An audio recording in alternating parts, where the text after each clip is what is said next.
മതി, എന്റെ ദാസനായ മോശ മരിച്ചു. ഒരു വലിയ ദൗത്യം ഞാൻ നിന്നെ ഏൽപ്പിക്കുവാൻ വേണ്ടി പോവുകയാണ്.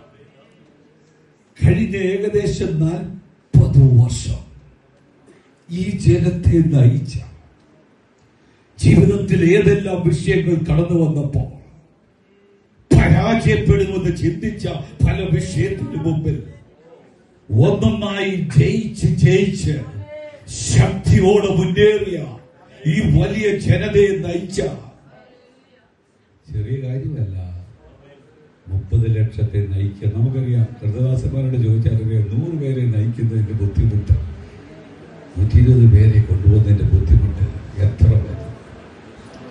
അങ്ങനെയെങ്കിൽ ഈ 30 ലക്ഷം പേരെ നയിക്കുക എന്ന് പറയുന്ന കൊച്ചു കാര്യമല്ല. കഴിഞ്ഞ 40 വർഷങ്ങള് അവരുടെ ജീവിതത്തിലെ പ്രതികൂലത്തിന്റെ നടുവില്, ഭാരമേറിയ വിഷയത്തിന് നടുവിൽ, പെറുപെറുപ്പിന് നടുവിൽ, ശക്തമായ എതിർപ്പിന് നടുവിൽ, പ്രതിസന്ധികൾ ഒന്നിനു നേരെ ഒന്നായി ആഞ്ഞടിച്ചപ്പോൾ അവരെ ശക്തമായി നയിച്ചുകൊണ്ട് മുമ്പോട്ട് കടന്നുപോയ മോശ ഇപ്പോൾ പറയുന്നു, മോശ മരിച്ചു, മോനെ ഞാൻ നിന്നെ ഏൽപ്പിക്കുകയാണ്.